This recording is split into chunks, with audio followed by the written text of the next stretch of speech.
Hello everyone, my name is Madina Rashidova and I'm originally from Uzbekistan. Currently I'm doing my master's degree at the Colorado State University and I'm very honored to be here and present my lecture recital called The Oboe Music of Uzbek Composer Muhammadjon Otajonov.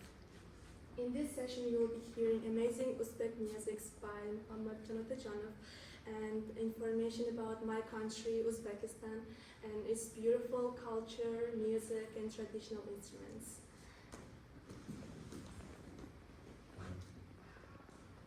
So, a little bit about Muhammadjon Otajonov. He's an amazing Uzbek composer and pianist, and he's originally from Khorazm region of Uzbekistan. This is a very beautiful and historical region of Uzbekistan. And he was born on September 16th, 1959, and he studied at the State Conservatory of Uzbekistan, and also he is right now associate professor at the State Conservatory and as a composer. So he studied his bachelor's degree in the piano performance and graduated successfully in 1982. And after 7 years later, he really interested composition and completed his degree in composition in 1989. So if I talk about his musical style, he pretty much likes to use and loves to use the Uzbek traditional musical elements. So we have a lot of classical and very traditional musical types called maqams, which I'm going to give more information about this soon. So he creates a unique style which blends traditional Uzbek elements with the modern classical techniques. And he has a lot of his works, including operas, symphonies, symphony suites, concerts, songs, and romances.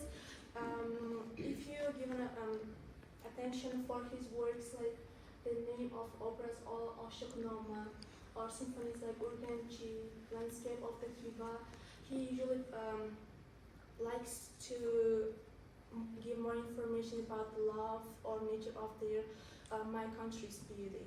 So this is the information which I wanted to share with you. And he also creates music not for just oboe or like Western classical instruments. He creates music for Uzbek national instruments and Uzbek national instruments orchestras. As you can see here, he also plays the tar. This is a musical Uzbek musical instrument, and creates a music for all blending these styles. So, to give you more information about his musical style and background of his music, I would love to give information and about my country, Uzbekistan. As you can see in this picture, this is Khiva, which is located in the Khorazm region of Uzbekistan, where the composer was born. So we have originally 12 regions, and as you can see in this map, Uzbekistan is located next to Tajikistan, Kyrgyzstan, Turkmenistan, and Afghanistan. These all countries are share the similar culture, similar cultural dress, traditional dresses. Also, even the language, like Turkish language, we understand each other, and also we can, there are similar foods too. So we all have the same similar culture.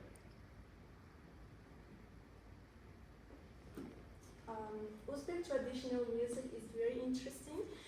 First of all, when I talk about Uzbek traditional music, I need to mention the maqam style. So maqams are very important and classical traditional music in Uzbekistan.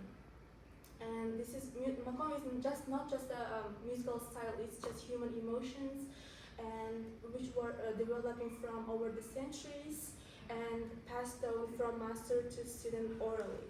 So usually maqam is a song, and these maqam singers uses a lot of poems of the Persian and Arabic Uzbek poets' works.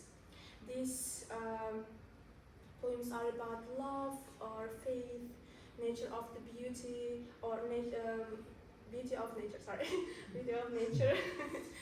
And yeah, these singers, like you can see in this picture, maqam singer usually wears a traditional dress before they perform maqams, and they followed by with the collaboration musicians who are the night players, like a Western flute player, but they also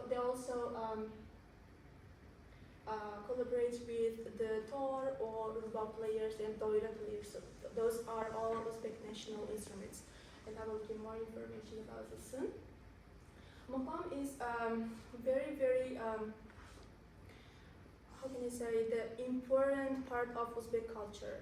And in this slide you can see we have shash maqam, which is one of the type of the maqam. Originally we have 3 types.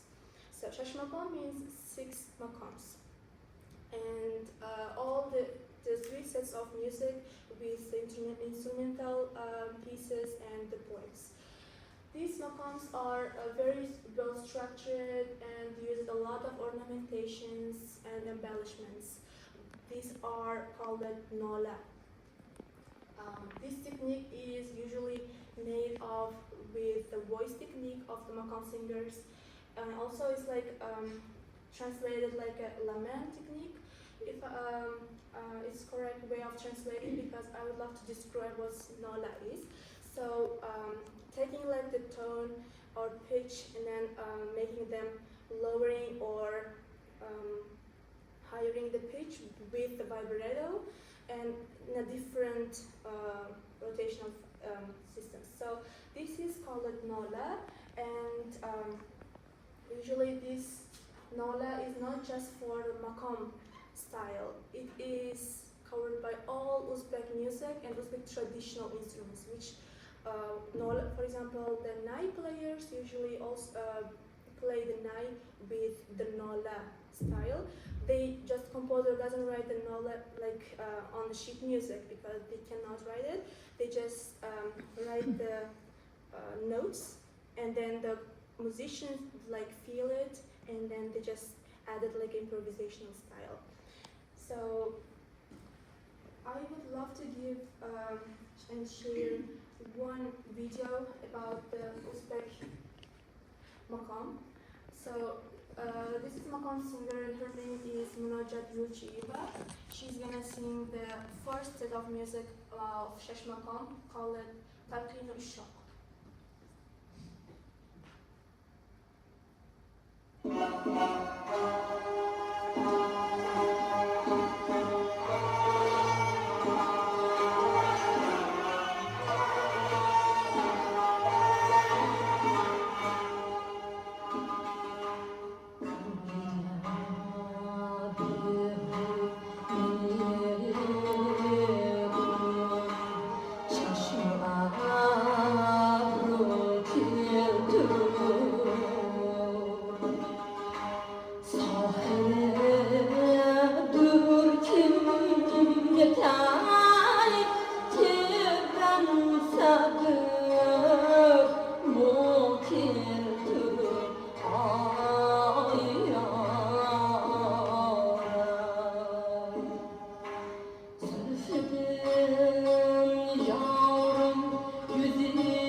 One Uzbek maqam called shash maqam.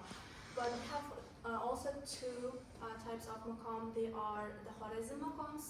These are locally belong to Khorazm region where the composer was born.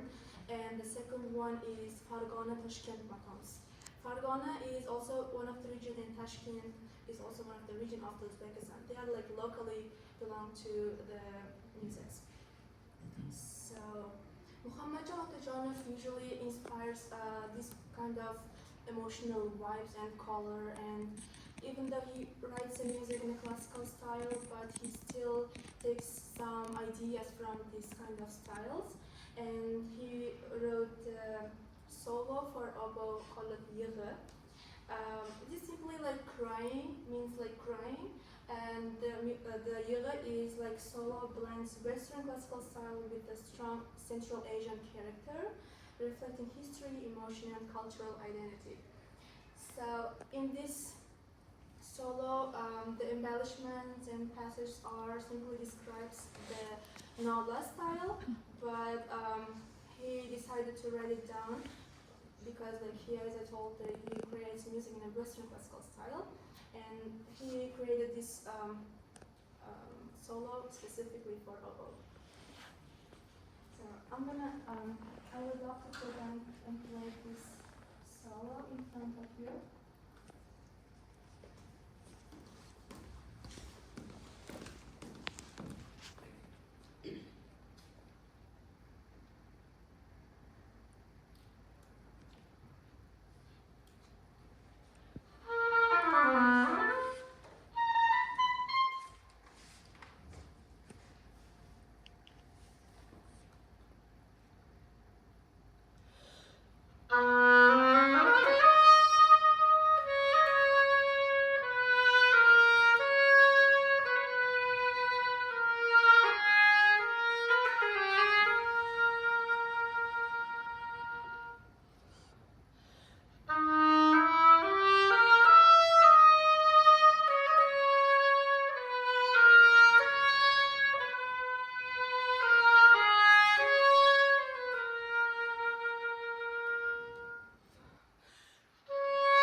the string instrument and percussion instrument of Uzbek nation.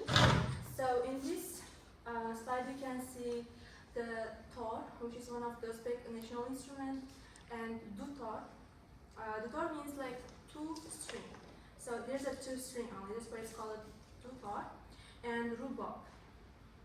And this is doira, which is like percussion instrument, which is traditional. And these are usually played with the maqam style and also separately. So we have right now the National Instruments Orchestra too. So these instruments are played in these positions, as you can see in the pictures. So here is the dutar and doira, and this is also doira. But this is a navara, which is a drum instrument, and it is usually played in the wedding parties and special traditional holidays, usually. Right now we have a lot of Uzbek national instruments ensembles and orchestras. As you can see, one of them is called Suldiana. This is Uzbek National Instrument Small Orchestra, which is very famous in Uzbekistan, and they perform not only traditional musics, they also perform the Western classical musics too. And Muhammadjon Otajonov usually writes some music for this National Instruments Orchestra too.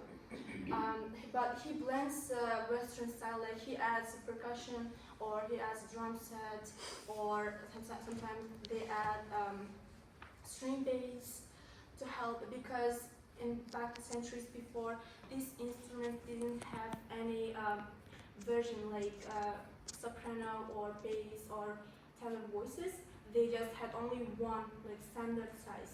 So after World War II, I think that they have separated the instrument and became big orchestra, and they just started playing professionally by following the notation systems, and because before these instruments played by ear only, so following by their ears, and they couldn't play any music based on the written notes. So actually we have still have the ensembles and orchestras who don't follow the music. They just follow the one instrument player. It usually is the doira players. So they will follow them, and then rest of the orchestra will hear to each other. And they usually play the Uzbek national instruments, folk musics, and maqam musics. So Muhammadjon Otajonov has one interesting piece called Ishar. This means like statement, and you can see in the title here, Признание моей супруги Nuriya. This is in Russian, and it says the statement of my wife Nuriya. So this is dedicated for his wife, and there are two versions of this music. One of them is for instrumental, National Instrumental Orchestra, and the other one is for oboe and the piano. And today you'll be hearing all the version of it. So first I'm gonna play the orchestra version of this music. It is played in the State Conservatory of Uzbekistan, National Instruments Orchestra.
is one of the part of this orchestra. He's my teacher actually. Oboe player is my teacher because we have an instrument called surna, which I'm gonna talk about more. So this surna is usually out of tune and it's hard to tune. It's similar to oboe, and this they couldn't bring the surna in this orchestra. That's why they asked the oboe to help them to play together. And I also played a few music with this kind of orchestras before when I was at Uzbekistan. So yeah, and right now I would love to play this Ishar with Miss Kelly and I with Oboe and piano.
instruments called Qoshnai.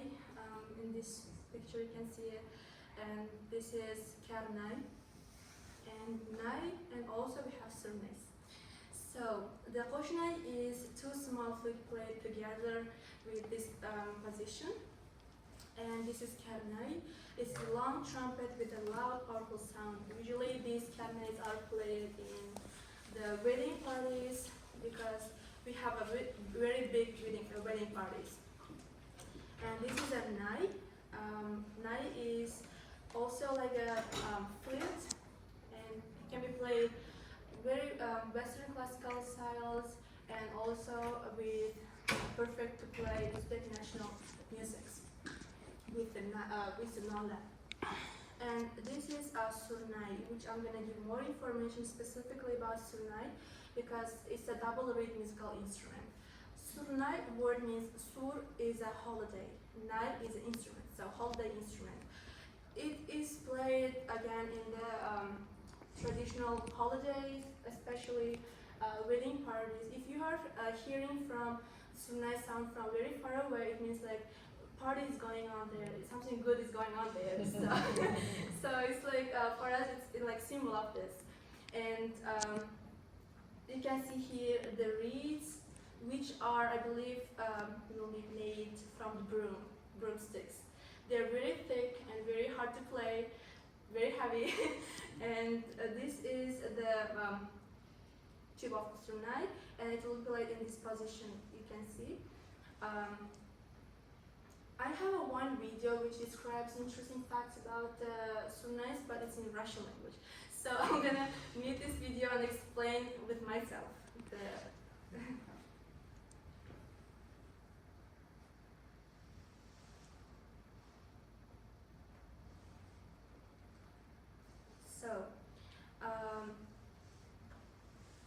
One of the professor, Oboe from Uzbekistan State Conservatory, explained the difference between oboe and surnai. So in this video, you can see he's talking about like how oboe is similar to surnai. That the surnai is the ancestor of the oboe, like sham, centuries before, and he's showing the keys like which is similar to surnai. Surnai doesn't have a half step up or down, but they have only holes which they press the half of the hole, so it makes the surnai like half or up or half down the toe. So we have two types of surnai in Uzbekistan. One of them is Khorazm surnais, where the composer's birthplace. These surnais, and also we have Fargana Tashkent surnais. The difference between these is this Fargana Tashkent surnais, the hole are bigger. So they need to blow more, they need to give more air in order to play these instruments. But the Khorazm surnais are a bit different. They are like smaller tube, so it's easier to play, it's easier to blow, but the sound is different. Like they are a bit sharper, they are like a soprano sound and very loud. And all the surnais are hard to adjust, and it's like people tried to create music for specifically surnai, but it was so hard to tune. That's why like they are usually played outdoors. I'm gonna show the one video example of the surnai. This is Khorazm surnais, which you can hear the sound of the Khorazm surnai. This is going a party at the Khorazm region, and it is a national holiday. In this video you can see traditional Uzbek Khorazm dance. This is theatrical Khorazm dance along with the surnai melody.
takes a lot of pressure to play the sunnah. It's very heavy. The reed is very heavy. Actually, one funny story about my teacher's teacher. His name was Kamini. He was a Russian, and he came to United States. Uzbekistan after World War II. So he created the Oboe class in Uzbekistan.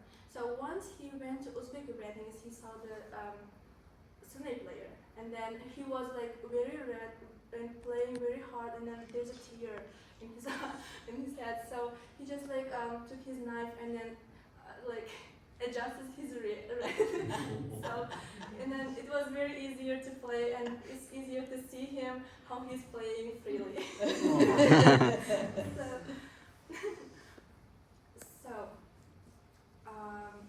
we have one more piece by Muhammadjon Otajonov, and as you can see, it is called qalb, or soul in English. And this is very important and important piece for me because I really love this piece.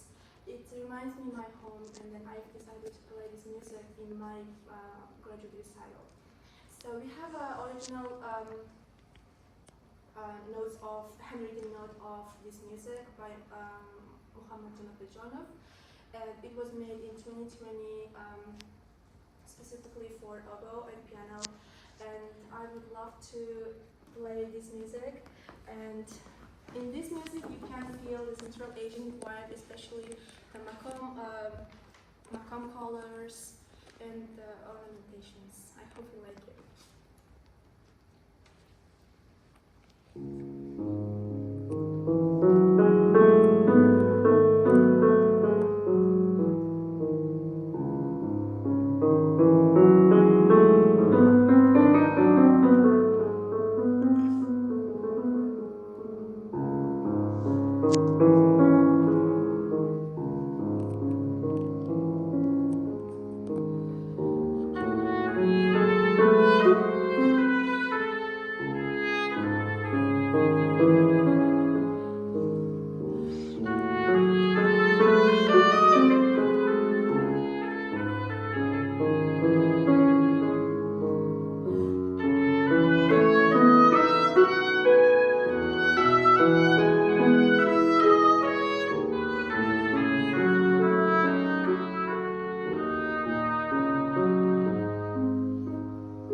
any questions, you can contact with me. I'm just leaving my email addresses here.